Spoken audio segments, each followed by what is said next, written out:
Welcome back to another edition of WrestleLogic and SmackDown Lite. Just a quick snippet of everything that happened on SmackDown this week. And welcome to my home. That's right, WrestleLogic fans. You are in the home of Paul, shooting it at the house today. Time constraints kept me from being able to do it at the speed shop today, so here I am at home giving you another edition of SmackDown Lite. And how things rank up here on SmackDown Lite, well, once we break everything down, we'll either give it 2 thumbs up, 1 thumb up, no thumbs, 1 thumb down, and 2 thumbs down. Let's see how SmackDown ranked this week. Well, things kicked off and Jeff Hardy came out, and it was so good to see Jeff on a microphone. We don't see it as often anymore, I feel, especially once they came back as the Hardy Boys. I think Matt did most of the talking, but now that he's on his own, he's finally found his voice, and he's fire on a microphone. He needs to keep up the good work. Afterwards, Shinsuke gave a little bit of a rebuttal, saying how he does not believe that Jeff will be able to get his U.S. title back, and then he was a crying clown behind all that makeup, which doesn't really make sense, but that's okay. I enjoy this feud, and I continue to enjoy to see where it goes.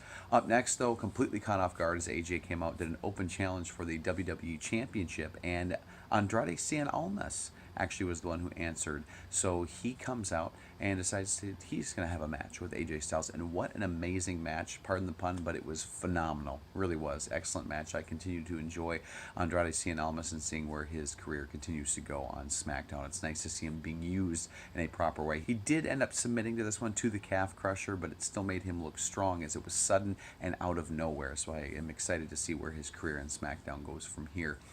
Out next, my girlfriend Becky. She doesn't know she's my girlfriend yet, even though I am married. But you know, my wife enjoys Finn. I enjoy Becky. We both like the Irish ones. How did that happen?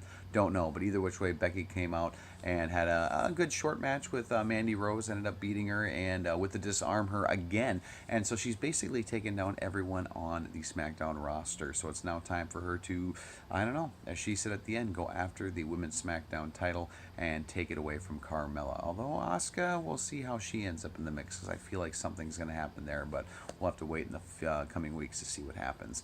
Up next, backstage, Carmella and Paige discussing the state of what's going to be happening. And next week we are going to get Becky versus Carmella, and if Becky wins, hey, she's going to get a title shot at SummerSlam. Looking forward to that.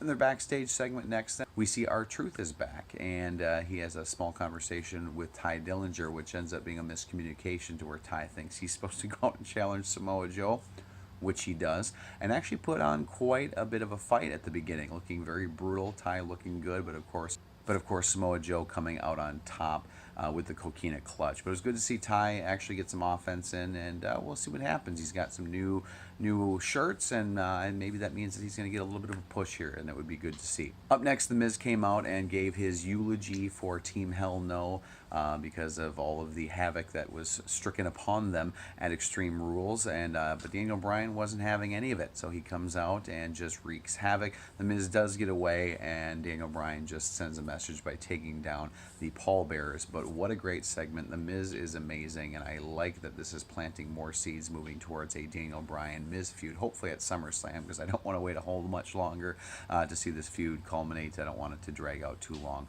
Looking forward to it, though. Up next is probably the weakest moment of the evening for me. I'm really liking seeing Sanity more often, and they did get a win here as Eric Young does take down Kofi Kingston, but I think there was a couple other things I would have much rather seen here. I much would have rather seen a Killian Dane, a Big E match, but maybe this is going to culminate as they're each going to take each other on the next few weeks until another big match at SummerSlam. Would love to see a really big stipulation on it, whether it's ladders or something along that line. I know at one point there was the rumor of the tag team Money in the Bank, which of course we're past Money in the Bank now, but I don't know. I think there needs to be something between these two to keep the feud boiling and make some big match at SummerSlam that's just going to absolutely blow up. But I look forward to see what's happening. Main event of the night, Shinsuke Nakamura taking on Jeff Hardy in his rematch, and Jeff hoping to get his U.S. title back. Amazing match, great spots throughout, quite a few false finishes as well. So good seeing these two work so well together. And of course the end comes. We feel that, oh my gosh, Jeff Hardy is going to win his U.S. title back again. But no, out of nowhere, Randy Orton yanks him out of the ring and just decimates him.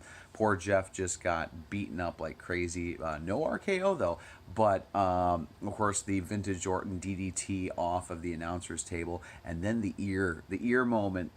Oh, still makes me cringe with Randy Orton putting the finger through the ear hole of Jeff Hardy and just pulling it. Just, oh, it sends shivers down my spine thinking about it now. And of course, Shinsuke just looking on in disbelief, not knowing what is going on, and setting up a nice feud between the three is what I'm hoping. Maybe get a triple threat for the U.S. title at SummerSlam.